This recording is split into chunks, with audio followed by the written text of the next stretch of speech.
Innal hamdalillah nahmaduhu wa nasta'inuhu wa nastaghfiruh wa na'udzu billahi min shururi anfusina wa sayyiati a'malina. May yahdihillahu fala mudilla lahu wa may yudlil fala hadiya lahu. Ashhadu an la ilaha illallah wahdahu la syarika lahu wa ashhadu anna Muhammadan abduhu wa rasuluhu la nabiyya ba'dahu. Allahumma salli wa sallim ala nabiyyina Muhammad wa ala alihi wa sahbihi ajma'in. Wa qala ta'ala fi kitabihil aziz, a'udzu billahi minasy syaithanir rajim. Ya ayyuhalladzina amanu taqullaha haqqa tuqatih wa la tamutunna illa wa antum muslimun. Ya ayyuhan nas ittaqu rabbakumul ladzi khalaqakum min nafsin wahidah wa khalaqa minha zawjaha wa bassa minhuma rijalan katsiran wa nisaa'a. Wattaqullaha alladzi tasaaluna bihi wal arham innallaha kana 'alaikum raqiba. Ya ayyuhalladzina amanu taqullaha wa qulu qawlan sadida yuslih lakum a'malakum wa yaghfir lakum dhunubakum wa may yuti'illaha wa rasulahu faqad faza fawzan 'azima. Wa qala alaihi salatu wassalam, ittaqillaha haitsu ma kunta wa atbi'is sayyi'ah al-hasanah tamhuha wa khaliqin nas bi khuluqin hasanin. Amma ba'd. Ma'asyiral muslimin, sidang Jumat a'azanallah wa iyyakum jami'an. Pada kesempatan khutbah yang pertama, izinkan khatib yang fakir ini mewasiatkan kepada dirinya sendiri dan juga jamaah sekalian, mari sama-sama kita tarqiyatut taqwa, meningkatkan ketakwaan kita kepada Allah tabaraka wa taala, yang dengannya menjadi sebab terbanyak manusia dimasukkan ke dalam surga.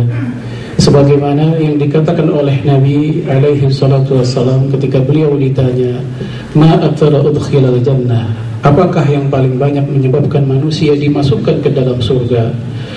Rasulullah menjawab, taqwallah wa husnul khuluq, bertakwa kepada Allah dan akhlak yang baik. Pada kesempatan yang singkat ini, materi khutbah yang akan saya sampaikan yang ringan-ringan saja, yang semoga saja bisa langsung kita praktekkan dalam kehidupan sehari-hari. Jika dia berupa perintah, semoga Allah memberikan kita kekuatan untuk menjalankannya. Jika dia berupa larangan, semoga Allah pun juga memberikan kita kekuatan untuk menjauhinya. Yaitu kita akan bahas tentang golongan manusia yang sholatnya tidak diterima.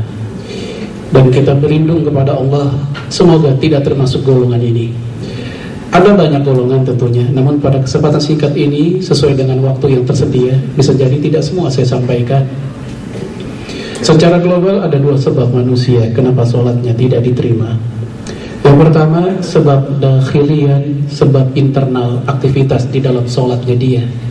Baik sholatnya itu tidak ikhlas, atau misalnya kurang syarat sahnya sholat, jangankan diterima, sah pun juga tidak. Saya ambil contoh seperti yang diriwayatkan oleh Imam Ibnu Jarir at-Tabari, bahwasanya Rasulullah mengatakan, man shalla salatan falam yusib anfahul ard lam tuqbal lahumus shalah. Barang siapa yang salat namun ketika sujud hidungnya tidak menyentuh tempat sujudnya, hidung yang mungkin jaraknya hanya 1-2 cm saja dengan tempat sujudnya, namun tak menyentuh tempat sujudnya, disebutkan dalam hadis itu tidak diterima sholatnya. Dan kita tidak membahas bab ini di kondisi saat ini, di waktu yang singkat ini. Kita membahas sebab yang kedua, yaitu kharijian, sebab eksternal, aktivitas kita di luar sholat namun berdampak pada sholat kita. Perbuatan kita di luar sholat langsung berpengaruh pada sholat kita, yang membuat sholat kita tidak diterima. Siapakah mereka dan sebab apa mereka? Yang pertama, Rasulullah menyebutkan dalam hadis yang diriwayatkan oleh Imam Muslim, man ata arrafan, barang siapa yang mendatangi peramal, apapun label untuk peramal itu, baik dia dinamakan dengan sebutan orang pintar, kiai haji, ustadz dan seterusnya, tapi secara substansi dia adalah perdukunan, maka kita tak tertipu dengan segala macam label tersebut. Dan Rasulullah SAW jauh-jauh hari sudah mengatakan, sayati 'alan nas zamanan yusammunahu bighairi ismihi, akan datang zamannya manusia zaman di mana mereka menamakan yang haram-haram bukan dengan namanya. Yang haram-haram dibungkus, dinamakan bukan dengan namanya dalam rangka distorsi supaya keharamannya tertutup. Minuman keras dinamakan dengan jamu kuat, suplemen. Perjudian dinamakan dengan undian atau kuis, walaupun nggak semua kuis dan undian itu adalah judi. Perzinahan dinamakan dengan affair, will, pill, selingkuh, padahal ujung-ujungnya zina juga, dan seterusnya. Termasuk juga perdukunan demikian. Apa kata Nabi? Tsumma sa'alahu an syai'in. Ketika dia mendatangi dukun dan dia bertanya-tanya kepadanya, apapun yang ditanya, jodoh, rezeki, karir dan seterusnya, lam tuqbal lahumus shalah 40 lailah. Salatnya tidak diterima 40 hari 40 malam. Ini yang pertama, golongan yang pertama. Dan Imam Nawawi mengatakan untuk golongan ini, untuk orang ini enggak wajib baginya mengqadha salatnya. 40 hari 40 malam, 5 kali 40, 200 waktu salatnya tertolak. Dan wajibnya bagi mereka bukan mengqadha, tapi wajibnya taubatan nasuha, bertobat kepada Allah ya dengan cara 3 hal. Dia benci dengan perbuatannya, dia menyesali perbuatannya, dan dia berjanji tidak lagi mengulanginya. Baik, ini golongan yang pertama. Yang kedua, Rasulullah menyebutkan man syaribal khamra, barang siapa yang meminum minuman keras. Dan hadis ini tidak menyebutkan mabuk, pokoknya dia minum minuman keras. Ya, ini kita tegaskan karena ada segolongan di antara umat ini yang mengatakan minuman keras itu kalau minumnya nggak sampai mabuk, sekedar seteguk 2 teguk saja ya nggak apa-apa. Yang mabuk itulah yang haram katanya. Nah yang seperti ini kita khawatir besok-besok ada yang mengatakan kalau begitu berzina pun juga nggak apa-apa kecuali kalau sampai hamil. Kalau begitu juga lama-lama judi pun nggak apa-apa kecuali kalau sampai kalah, kalau menang nggak apa-apa, dan seterusnya. Ingin kita tegaskan dalam hadis tadi tidak menyebutkan mabuk. Man syaribal khamra, orang yang meminum minuman keras, lam tuqbal lahumus shalah 40 sabahan. Salatnya nggak diterima 40 pagi, maksudnya 40 hari 40 malam. Disebut pagi untuk mewakili keseluruhan waktu. Sama seperti orang kita mengatakan Pak Haji batang hidungnya belum kelihatan. Tentu bukan batang hidungnya doang, tapi seluruhnya. Lalu kata Nabi, wa in taba taballahu alaihi, kalau dia bertobat Allah terima tobatnya. Wa in 'ada rabi'ah, namun keempat kalinya dia ulangi lagi. Dia minum, dia tobat, Allah terima tobatnya. Minum lagi, dia tobat lagi, Allah terima tobatnya. Dia minum lagi, dia tobat lagi, Allah terima tobatnya. Yang ketiga kali. Wa in 'ada rabi'ah, yang keempat kalinya diulangi lagi. Wa in taba lam yatubillahi alaihi, kalau dia tobat enggak akan diterima tobatnya. Karena hakikatnya ini orang bukan pengen tobat tapi mempermainkan tobat. Wa kana haqqan 'ala Allah ta'ala ayyaskiyahu min tinatil khabal. Dan di akhirat nanti Allah akan menuangkan dia minuman yang bernama tinatul khabal. Apa itu? Para sahabat Nabi bertanya kepada perawi hadis ini, yaitu Abdullah bin Umar, putranya Umar bin Khattab, "Ya Aba Abdurrahman, wahai Abu Abdurrahman, ma tinatul khabal?" Apakah yang dimaksud dengan tinatul khabal? Beliau menjawab, yaitu sadidu min ahli nar, yaitu darah dan nanah yang keluar dari tubuh para penghuni neraka, diminumkan ke orang-orang yang meminum minuman keras. Ketika di dunia mereka meminum minuman keras, sholatnya ditolak, di akhirat diminumkan seperti tadi. Apakah ini saja? Tidak. Hadis tadi diriwayatkan oleh Imam Tirmidzi dan beliau hasankan, dan dihasankan pula oleh Imam Al-Baghawi dalam kitab Syarhus Sunnah. Dalam hadis lain Imam Abu Daud, Rasulullah juga menyebutkan, man syaribal khamra wasakira, barang siapa yang meminum minuman keras lalu dia mabuk. Kalau tadi nggak pakai mabuk, hadis yang ini plus dia mabuk. Wa in mata dakhalan nar, kalau dia mati ketika mabuk, dakhalan nar, dia masuk neraka, kata Rasulullah, bukan kata saya. Kemudian wa in taba taballahu alaihi, namun kalau dia mau tobat Allah masih terima tobatnya. Sama seperti sebelumnya, wa in 'ada rabi'ah, yang keempat kalinya dia ulangi lagi. Keempat kalinya, 2, 3 masih diberikan kesempatan untuk bertobat. Yang keempat kalinya, lam yatubillahu alaihi, Allah enggak terima tobatnya. Wa kana haqqan 'ala Allah ta'ala ayyaskiyahu min radagatil khabal. Dan di akhirat nanti orang ini akan diberikan minuman yang bernama radagatul khabal. Apa itu? Rasul yang mengatakan, yang menjawab, yang menjelaskan, kata Nabi, usaratun min ahlin nar, yaitu keringat yang keluar dari tubuh para penghuni neraka. Kalau tadi darah dan nanah, ini menu yang kedua keringat. Apakah ini saja? Juga tidak. Dalam hadis yang sama, rentetan hadis yang sama dalam riwayat Imam Abu Dawud, Rasulullah mengatakan, "Wa man saqahu saghiran." Barang siapa yang menuangi minuman keras ke anak kecil. Jadi dia tidak minum, dia tidak mabok, tapi dia menjadi sebab orang lain untuk minum. Dia menuangi minuman itu, saghiran, ke anak kecil. Wa huwa lam ya'rif bihalalihi wa haramihi, dan anak itu belum ngerti halal haram, ditipu, dibohongi. Wa kana haqqan 'ala Allah ta'ala ayyaskiyahu min tinatil khabal, juga diberikan minuman bernama tinatul khabal. Baik, ini golongan yang kedua. Semoga kalau kita dahulu pada masa-masa ABG pernah mencoba meminum minuman keras karena faktor pergaulan, semoga Allah mengampuni kita, karena barangkali dahulu kita melakukan karena kebodohan. Islam yang kita anut baru nyampe KTP, belum nyampe hati dan pikiran kita. Lalu yang ketiga, Rasul menyebutkan dalam satu hadis 3 golongan manusia yang ditolak sholatnya.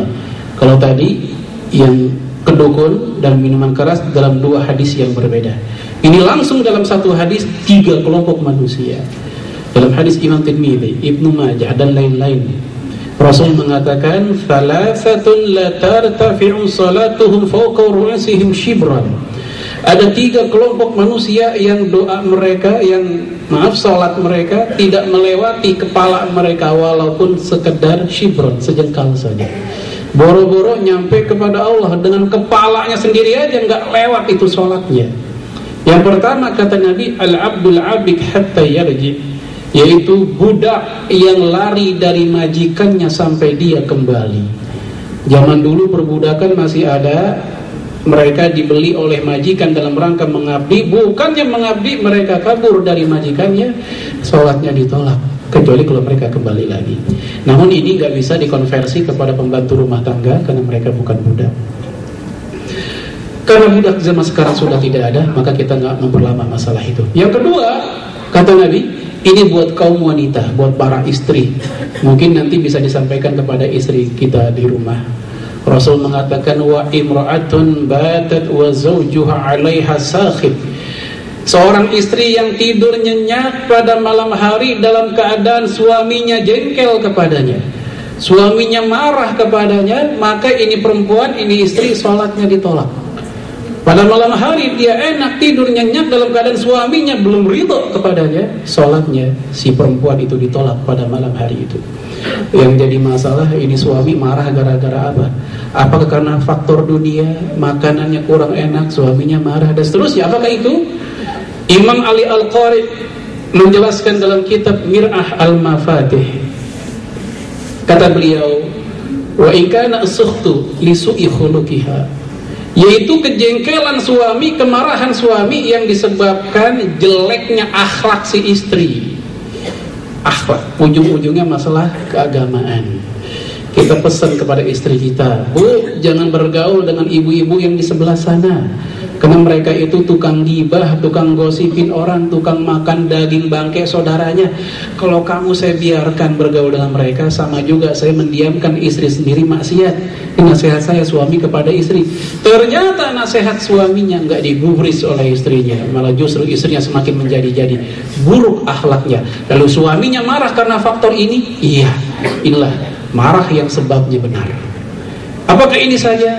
Kata Ali Al-Qari, wa in kana as-sukhtu li su'i adabiha, yaitu kemarahan yang disebabkan jeleknya adab etika si istri. Misal pergaulan dengan laki-laki yang bukan mahram. Kita cemburu kepada istri yang dengan enaknya itu tangan megang-megang laki-laki yang bukan mahramnya, dan mesti cemburu. Kalau nggak cemburu, dayus. Dan Rasul mengatakan, la yadkhulul jannata dayyus, tidak akan masuk surga laki-laki yang dayus atau istri perempuan yang dayus. Apa dayus? Orang yang nggak ada cemburu-cemburunya, nggak ada marah-marahnya dengan maksiat suami atau istrinya. Kita tegur dia. Ternyata teguran kita justru tidak diterima, malah lebih galak istri dibanding suami, jelek adabnya si istri. Lalu kata Ali Al-Qari, wa in kana sukhtu li qillati ta'atiha, yaitu kemarahan si suami kepada istri lantaran si istri yang tidak taat kepada suami. Kita titip, kita amanahkan nih uang ada 500.000, tolong sedekahin buat masjid sekian, anak yatim sekian, dan seterusnya. Kita pergi. Begitu kita pulang balik, ternyata istri kita tidak sesuai dengan amanahnya. Itu uang 500 dipakai beli, misal mohon maaf, daster, baju buat lebaran dan seterusnya. Marah suaminya kepadanya, kurang taat ini istri. Maka marah ini juga membuat dia, ya dengan sebab yang benar marah ini, sholat jadi tolak. Namun kata beliau Ali Al-Qari, wa ikana suhtu bi ghairi jurmin fala itsma 'alaiha. Kalau seandainya kemarahannya bukan karena ini, fala itsma 'alaiha, tidak ada dosa bagi si istri. Misal perintah suami yang maksiat ditolak oleh istrinya. Kata istrinya, "Bang, saya nggak mau, ini maksiat kepada Allah." Suaminya pun marah. Kemarahan suami dalam konteks ini tidak berdasar. Dan yang seperti ini malah justru wajib ditolak perintahnya supaya terhindar dari maksiat kepada Allah. Karena Rasul mengatakan, "Idza umira bi maksiatin fala sam'a wala ta'ah." Jangan jika diperintah dalam kemaksiatan jangan didengarkan dan juga jangan ditaati. Baik, ini golongan yang keempat. Yang kelima, Rasul mengatakan ini buat kita kaum laki-laki, bapak-bapak sekalian. Rasul menyebutkan rajulun amma qauman wa hum lahu karihun. Laki-laki yang menjadi pemimpin di sebuah kaum, tapi itu kaum, itu komunitas membenci laki-laki itu. RT, RW, ketua DKM, gubernur, lurah, kepala desa, kepala bagian, kepala seksi, presiden, dan seterusnya. Imam sholat dibenci oleh makmumnya, dan seterusnya. Mereka dibenci oleh mayoritas makmumnya. Menurut hadis ini dia pun juga tidak diterima sholatnya. Imam Ahmad bin Hanbal menjelaskan ada 2 syarat membuat kebencian itu komunitas, membuat sholat si imam ditolak itu. Apa syaratnya? Yang pertama, jika yang benci mayoritas. Kalau yang benci 1, 2, 3 orang nggak termasuk, karena siapapun manusia pasti punya musuh walaupun sedikit.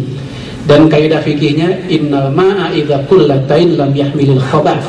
Air jika udah 2 kulah maka najis nggak ngaruh. Apa maksudnya? Kesalahan manusia kalaupun ada tapi sedikit di tengah kebaikannya, maka kesalahan itu tidak mempengaruhi kebaikan yang segitu banyak.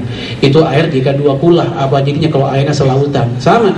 Kesalahan imam, pemimpin ada memang, tapi yang benci, membuat benci itu cuma 1, 2, 3 orang. Tapi yang ridho masih banyak. Ini nggak termasuk. Lalu yang kedua, jika faktor kebenciannya pada perkara-perkara yang disepakati haramnya, bukan perkara-perkara yang diperselisihkan. Saya nggak suka dia jadi imam saya sholat karena dia pemabuk. Mabuk, khamr, disepakati keharamannya. Iya, ini sebab yang benar. Saya nggak suka dia jadi imam saya sholat karena dia seorang penjudi. Main judi, keharaman disepakati. Iya, maka itu termasuk di dalamnya. Tapi kalau saya nggak suka dia jadi imam saya sholat karena dia suka main catur. Main catur halal haramnya tidak disepakati. Di antara imam 4 mazhab dalam kitab Fiqhus Sunnah, 3 mazhab mengatakan haram, hanya 1 mazhab mengatakan makruh, yaitu Syafi'iyah. Namun dalam kitab Al-Muwatta, Imam Malik juga memakruhkan. Apakah ada yang membolehkan? Ada. Sa'id bin Jubair membolehkan. Bahkan Imam Baihaqi dalam kitab Sunan Al-Kubra menceritakan di antara sahabat Nabi pun ada yang main catur, yaitu Abu Hurairah radhiyallahu anhu. Sementara yang mengharamkan catur di antara para sahabat adalah Ali bin Abi Thalib. Bahkan Ali bin Abi Thalib yang menyebut orang yang lagi main catur seperti iktikaf di depan berhala. Beliau mengutip, "Ma hadhihi tamasilul lati antum laha akifun," kata Ali bin Abi Thalib.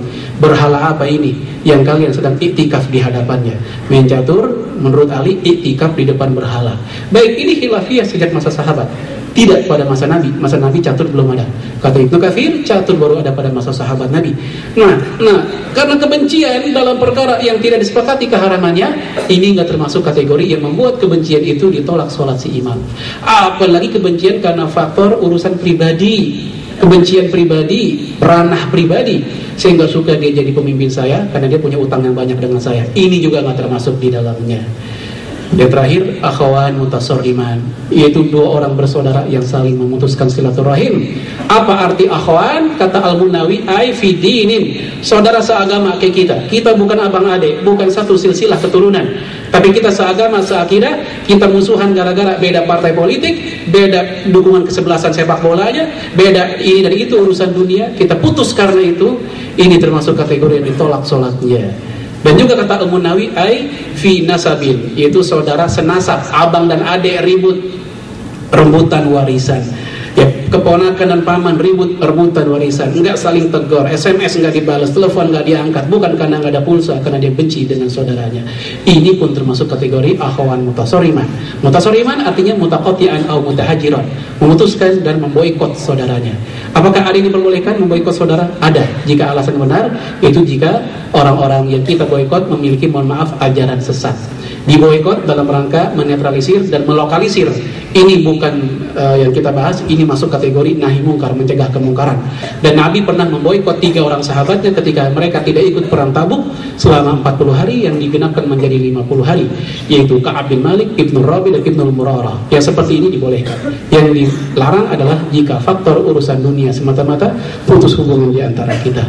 Barakallahu wa lakum fil Qur'anil Karim wa nafa'ani wa iyyakum bima fihi minal ayati wa dzikril hakim. Fataqabbal minni wa minkum tilawatahu innahu huwas samiul alim. Aqulu qouli hadza wa astaghfiru lakum wa lisairil muslimina wal muslimat fastaghfiruhu innahu huwal ghafurur rahim.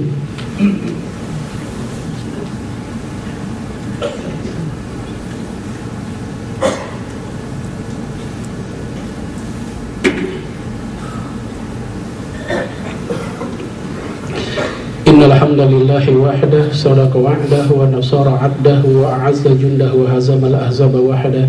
La ilaha illallah wahdahu la syarika lahu, wa asyhadu anna Muhammadan 'abduhu wa rasuluhu la nabiyya ba'dah. Allahumma shalli wa sallim ala nabiyyina Muhammad wa ala alihi wa sahbihi ajma'in.